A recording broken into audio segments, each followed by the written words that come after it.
de la Universidad Francisco Gaviria. El presidente no viene, pero viene Enrique.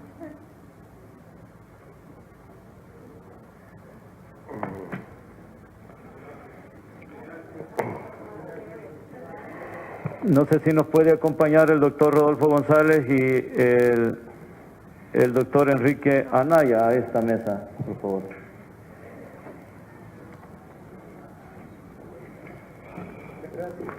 Muchas gracias, Inción Belgar. Gracias, bueno, un abrazo por todo.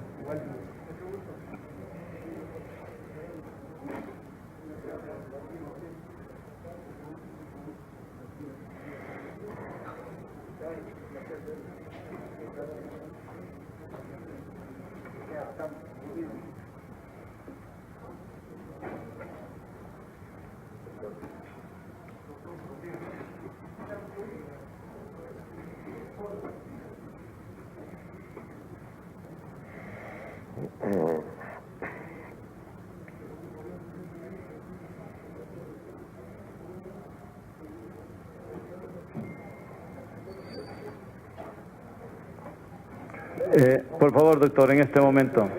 Bueno, muy buenos días. Gracias a la Comisión Política por la invitación.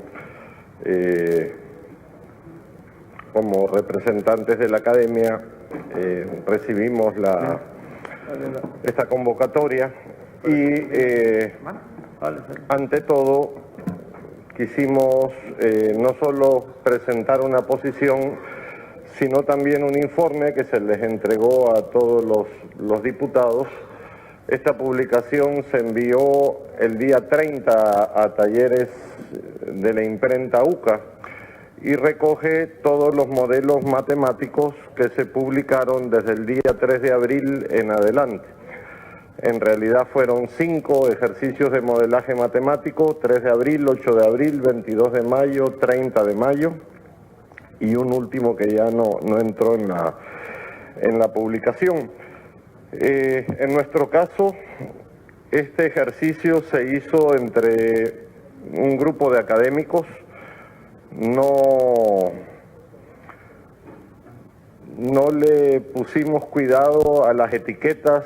Ahí estaba la doctora Helga Cuellar de FUSADES, estaba Otoniel Campos de la Universidad de El Salvador, y también contamos con un grupo de académicos de la Universidad del Valle de Colombia, Universidad de Salta de Argentina, Universidad de Colima de México y Universidad de Brown en Estados Unidos. Entre todos empezamos a trabajar. Como ustedes saben, esta pandemia, este virus, tiene características muy peculiares, tiene como una identidad. Así como el VIH tiene una identidad y una forma de contagio, el ébola tiene otra forma de contagio a través de secreciones. El SARS-CoV-2 es un virus casi sociológico, social, más allá de los aspectos, digamos, propios de la biología. Es un virus que sus características hacen que el contagio se dé a través de la cercanía social, y eso lo hace único. Pues nosotros empezamos a producir informes. Quisiera señalar que hubo 2 informes previos de modelos matemáticos, el que presentó el gobierno, que todos conocimos. El INCAE también presentó otro de 900.000 contagios y 1.900.000 contagios. Y nosotros, como pueden ver en el informe, en la página 36, recomendamos que íbamos a tener 14.000 contagios a los 90 días, un rango entre 5.000 y 14.000 contagios. Al final, este informe nos dio pauta y seguimos trabajando. Todo esto lo hemos ido publicando en la página del observatorio, una página especializada que creamos, que tiene, creo, hoy por hoy la biblioteca más completa de documentos tanto a nivel nacional e internacional sobre COVID. También en nuestra posición y en nuestro análisis hemos visto todo este modelo que se implementó del martillo y la danza de un autor y el tema de las cuarentenas, y también hemos observado como una serie de episodios fortuitos, como el caso de Senada de Insumos Agrícolas, el caso de centros penales, Asilo Sara, el caso Isna y la tormenta Amanda, de la cual hoy estamos cosechando los resultados. Si ustedes ven la gráfica de contagios, a partir del 16 se dispara aceleradamente y 16 de junio es justamente 15 días más 1 de junio. Hay una lógica, este virus tiene unos ciclos imperdibles de cómo leerlos. Además de ver toda la información que ustedes tienen en sus manos, nosotros siempre sostuvimos que una apertura sin criterio epidemiológico era un suicidio, ¿verdad? Eso lo dijimos en cada informe. Abrir el país sin un descenso estadístico en los casos es tirarnos al barranco. Y lamentablemente inició la apertura sin criterio epidemiológico. Y creo yo que lo que nos viene desde el punto de vista estadístico va a ser una curva muy prolongada, ¿verdad? Esto va para largo, ¿verdad? Lamentablemente. Creo que eso es un factor importante. Si no hay criterio epidemiológico, empezar la apertura, y ahí tenemos el caso de Costa Rica, que también iniciaron la apertura de forma temprana y inmediatamente tuvieron un rebrote, y hay muchísimas experiencias similares. Esto nos va a llevar, digamos, posiblemente a un modelo que también se escribió, el modelo switch off, switch on, de estar prendiendo y apagando sectores y el país. Nosotros recomendamos, en base a todo lo que ha sucedido, para ser breve, un modelo muy similar, de hecho lo publicamos un día antes, de cercos epidemiológicos o cuarentenas focalizadas. Tenemos el caso de Morazán como un laboratorio típico, ¿verdad?, donde había 15 casos, hoy creo que al día de hoy hay 25 casos. Sabemos focalizadamente en qué municipios están los casos. Entonces, si cerramos el municipio, el departamento de Morazán, y evitamos que gente entre o salga de ese departamento, y además generamos los cercos en esos municipios donde están los 25 casos, en lugar de castigar a 252.000 personas, vamos a generar un control más específico. Obviamente habrá que hacer trabajo de nexos epidemiológicos, pero es un buen ejemplo. Obviamente habrá otros escenarios mucho más complejos como Ciudad Delgado, Soyapango, Apopa, Mexicanos, donde no funciona igual la cosa, pero creemos que una herramienta de cercos focalizada en base a datos puede ayudar muchísimo. Y sobre todo lo que han dicho mis antecesores y nosotros insistimos, es importantísimo una campaña por todos los medios de comunicación posible, centrada en el tema de los riesgos, ¿verdad? Esta enfermedad es compleja pero también sencilla, solo se contagia a través de la falta de distanciamiento social. Por lo tanto, una campaña fuerte por todos los medios, radio, televisión, prensa, sitios digitales, que insista en los riesgos de contagio, en el uso de mascarilla, en el lavado de manos y en el distanciamiento social. En síntesis, más cuarentenas o régimen de excepción sin trabajo epidemiológico de campo, creemos que no van a cambiar las cosas. Eso es una realidad y creo que tenemos que recurrir a una epidemiología social y de campo, valga la redundancia, con trabajo en el terreno. Segundo, recomendamos no pasar a nuevas etapas de aperturas mientras no haya descenso con evidencia de datos. ¿Y a qué nos referimos? A algo bastante difícil, que es no apertura del transporte público y no apertura del aeropuerto, salvo que sea con un sistema de control muy específico. Y por último, nuestro punto principal es crear una mesa para el análisis de datos, así como está la mesa para definir los homicidios entre medicina legal, fiscalía y PNC, creemos que es importante una mesa técnica para analizar y publicar los datos. Nosotros ayer publicamos una base de datos del Ministerio de Salud con 800 decesos, más de 400 por COVID y más de 300 por sospecha de COVID. Y en el sitio web aparecen 160 muertos, lo cual hay una inconsistencia muy fuerte. Entonces creemos que es importante ponernos de acuerdo. Estamos en la buena disposición de colaborar con los equipos que tenemos del Centro de Modelaje Matemático para ayudar a tener una cifra más exacta que nos permita planificar. Como ustedes pueden ver en este informe, cada vez que hay un modelo matemático hay un contraste con la capacidad del sistema público. Para eso nos sirven los números, para predecir las necesidades de UCI, de intensivistas, de camas, y no estar, con supuestos bastante erróneos. Hemos visto, por ejemplo, en el debate al ex viceministro Espinosa dando cifras exactas de 187 camas UCI y por otro lado gente diciendo que solo había 30 camas UCI. Nosotros tenemos documentadas 238 camas UCI antes de febrero, documentadas e investigadas. Así que no me queda más que agradecerles el espacio y si hay alguna pregunta, con gusto. Gracias, doctor Picardo. En efecto, esto es lo que, de hecho, con lo último que acaba de expresar el doctor Picardo, es lo que debería venir a decir el ministro de Salud. Datos estadísticos, obviamente, de cómo se está comportando el virus, en qué parte del país se está haciendo la diseminación, qué lugares hay que atender con todo el aparataje del Ministerio de Salud para poder disminuir la incidencia del avance del virus.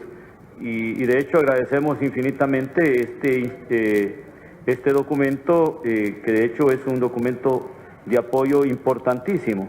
Aquí hay modelos y aplicando a los escenarios respectivos. Hay, digamos, ya algunos ejercicios matemáticos, estadísticos que obviamente se están planteando. Creo que esto es lo que le veníamos diciendo al Ministerio de Salud. Tienen que venir a explicar y a darnos, porque esto es lo que ha dicho la Sala de lo Constitucional. Tienen que justificarlo, tienen que demostrar que en efecto el decreto de suspensión de garantías constitucionales es necesario. Y a esto lo que le llama la Sala la necesidad, ¿verdad? El principio de necesidad. Y luego viene, de acuerdo a esta explicación dada en este documento, la proporcionalidad, en qué medida, si va a ser nacional, si va a ser focalizado en un departamento determinado o en una región determinada. Es que eso es lo que al final hemos venido pidiendo. Nosotros esperábamos recibirlos el día de ayer, a primeras horas no vinieron. Les hemos hecho la invitación públicamente a través de los medios de comunicación para este día y no han venido. Por supuesto que los que han hecho la ley, el decreto, tienen que venirnos a explicar y a justificar la necesidad de echar a andar el proyecto de restricción de derechos constitucionales tal como lo han presentado. Preguntas de los diputados y diputadas. Doctora Gómez tiene el uso de la palabra. Gracias, presidente. Colegas diputados y diputadas, invitados, muy buenos días. Muchas gracias por todos los insumos que nos están dando y que también ya habíamos conocido a través también de los medios de comunicación. En base a lo que usted ha dicho, yo sí quisiera hacerle la siguiente pregunta. Con su trabajo de investigación científico, ¿cree usted que es confiable el sistema de información que nos está arrojando el gobierno? La página esta del ministerio, y lo digo porque nosotros tenemos como la realización de pruebas, los datos de pacientes confirmados y también la parte de fallecidos. Sí conocíamos sobre 729 decesos que contrarrestan con los 100 y algo que van en esa página. Entonces, para mí es importante porque usted, con una base científica e investigativa, determina otros datos. Y también me gustaría saber si considera usted que el confinamiento es parte de la solución en estos momentos de la fase de la epidemia. ¿Y cuál sería entonces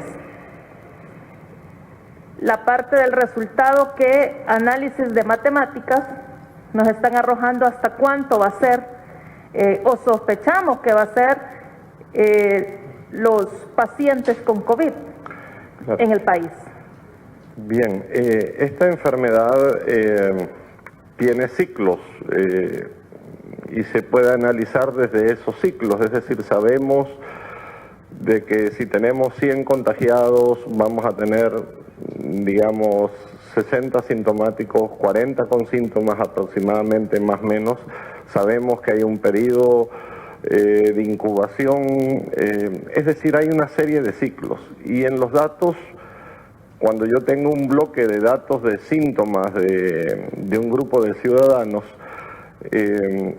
el ciclo de recuperados se comporta estadísticamente igual, así como el ciclo de afectados que van a ir a UCI y el ciclo de decesos. O sea, todo está bastante estadísticamente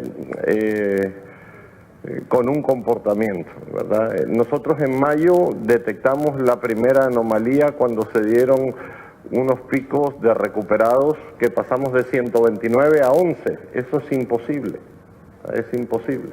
Ahí hubo algo, los subregistros de datos pueden darse de forma natural, es decir, mientras yo proceso un caso, si el caso viene de, qué sé yo, de Arambala y llega a Gotera, de Gotera a San Miguel, de San Miguel a San Salvador, no sé cómo es el traslado o la verificación de datos a través de unidades de salud. Digamos, puede haber un subregistro natural, pero también puede haber un subregistro que no es natural, o sea, que tenga otras condiciones. Nosotros no confiamos en los datos, definitivamente no son confiables, hay muchas evidencias. Por ejemplo, si ustedes ven el número de decesos de esa base de datos que publicamos ayer, nos dice que tenemos 80.000 contagiados en el país.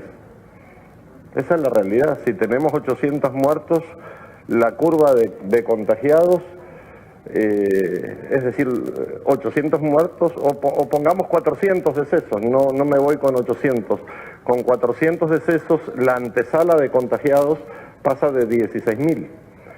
Obviamente hay gente que está contagiada, asintomática, que no le han aplicado prueba. Eso no es nada del otro mundo, ¿verdad? Por lo tanto, yo creería que tenemos que ir a cazar el virus. No podemos quedarnos con un formato cómodo de apagar el país. Es lo más cómodo y es lo más práctico. Pero creo yo que se necesita más trabajo de campo, epidemiología de campo. Es la mejor herramienta. ¿Por qué decimos eso? Acá hay una presentación y hay algunas razones muy sencillas. ¿Por qué se necesita epidemiología de campo y por qué no está funcionando la cuarentena? 1, hay muchos asintomáticos en la calle. 2, hay personas incrédulas y irresponsables que salen, digamos, por las razones que sea. Tercero, hay una movilidad indispensable. Tenemos que ir a la farmacia, tenemos que ir al supermercado. Están entrando frutas y verduras de Guatemala en camiones. Cuarto, hay episodios que se salen de control, ¿verdad? Y por último, los responsables de administrar la cuarentena también están contagiados. Policías, enfermeras, médicos. Entonces, con más cuarentenas de una forma generalizada no resolvemos estos 4 factores. Entonces yo creo que es mejor con el registro de geolocalización. Si yo tengo un contagiado en Arambala, voy a Arambala y pongo el cerco en ese, si se puede, en el cantón y si no en el municipio. y en 15 días está resuelto Arambala, ¿verdad? Siempre hay una probabilidad de que las cosas no salgan, pero... Gracias, doctor. De hecho, usted está coincidiendo con el planteamiento de la comunidad científica. El día de ayer los médicos, los especialistas que están representados en el Colegio Médico, también la Asociación de Infectología, lo dijo en otras palabras. La ley por sí sola no resuelve el problema del contagio. La cuarentena por sí sola no resuelve el problema de contagio, si no existe un plan. ¿Cuál es el plan? ¿Qué otras medidas obviamente nos van a ayudar para poder de alguna manera contener o detener el contagio? Y eso es lo que está diciendo usted. Si existe un contagio en Arambala, pues vayamos a ver ese contagio y veamos los nexos, aislemos a ese caserío o a ese sector y atendamos el problema, demos el tratamiento, sanemos a esa persona, o sea, démosle el medicamento para que esa persona, si son asintomáticas o están en un nivel de gravedad, pues obviamente sea atendido. Eso es lo que está diciendo usted y es lo mismo que dijo acá la comunidad científica. Por sí sola, la ley no resuelve el contagio de la enfermedad. Si no existe un plan, ¿cuántos kits el tamizaje que vamos a hacer, ¿lo vamos a hacer de forma focalizada o lo vamos a hacer nacional? Esa es una pregunta. ¿El medicamento vamos a tratar con medicamento a esta persona o solo la vamos a focalizar? Porque si solamente las vamos a focalizar y no tenemos el medicamento para tratarlas, por supuesto que no vamos a hacer mayor cosa para disminuir el contagio. Y de hecho quiero decirle que usted está exactamente desde el punto de vista académico, desde el punto de vista científico académico, está de alguna manera coincidiendo con la parte científica médica. Y eso es lo que han dicho los médicos. Es posible que esta medida no sea una medida nacional. Y ellos presentaron datos estadísticos. Quisiéramos compartir con ustedes ese documento del Colegio Médico, donde dicen en qué lugares del país está el nivel de contagios, a dónde se necesita tener una cuarentena más estricta y a dónde no. Porque no se puede sacrificar a aquellos municipios que no tienen ningún contagio y les va a meter, digamos, una medida extrema como la suspensión de garantías constitucionales cuando no hay absolutamente ningún contagio en ese lugar. Y pusieron el ejemplo de municipios del departamento de Chalatenango, que hay municipios donde no existe un tan solo contagio y serían de alguna manera castigados innecesariamente con esta medida que es una medida extrema. Muchas gracias, muy agradecido por su aporte. A la orden. Y finalmente recordar que la Universidad de El Salvador tiene un grupo de matemáticos que ha estudiado 7, 8 años en Japón, en Estados Unidos, y que es un desperdicio no escucharlos. Gente valiosísima, ¿verdad? Que se han sentido ignorados y es el momento de los matemáticos, ¿verdad? Es el momento para escucharlos, así que yo recomendaría, ahí hay un centro de modelamiento con gente muy capaz, muy preparada y lastimosamente no se ha escuchado. Gracias, doctor. Eso es información que nos presentó el Colegio Médico, es información que sale del interior de cada uno de los hospitales. Y como está de alguna manera identificada la persona que atienden, ellos de alguna manera lo están manejando y son datos estadísticos. Todavía no, doctor, tenemos ahí una pregunta del doctor Rodolfo Parker Soto. Sí. Muchas gracias, doctor. Yo quería aprovechar para escuchar su opinión en lo que respecta al monopolio que ha sufrido el país, porque ha sido eso, el monopolio en cuanto a la realización de las pruebas. Y por otra parte, nos están diciendo amigos de otros sitios que también están habilitando pruebas en esas otras latitudes, la gran mayoría del planeta, para que se hagan pruebas de anticuerpos. Eso como que aquí todavía no ha sido autorizado, pero mi punto va en dirección, porque yo no entiendo todavía y quisiera escuchar de gente como usted, ¿cuál puede ser una explicación por la cual han resguardado ese monopolio en cuanto a la realización de las pruebas? Yo todavía sigo sin comprenderlo. Y si eso es bueno o es malo para el país y para lo que estamos enfrentando como Estado. Muchas gracias, doctor. Sí, bueno, yo creo que ahí ha habido una preocupación que quizás al inicio razonable, después ya no tan razonable de concentración y control de la información, ¿verdad? En algunos países yo creo que es importante también aprender de la experiencia internacional, de cómo se ha manejado la apertura a laboratorios privados, los canales de comunicación, es decir, que el hecho que yo habilite laboratorios privados, se pueden crear los vínculos para el manejo de la información. Entonces creo que ha habido un poco de temor en democratizar todo el tema de la información, tanto los inputs como los outputs de la enfermedad. Nosotros este informe lo presentamos el 8 de abril a la mesa cuando estaba la UCA, la ESEN, ANEP, Camarazal, antes de que se retiraran. Este informe lo conocieron ellos, lo conocieron en borrador y como presentación.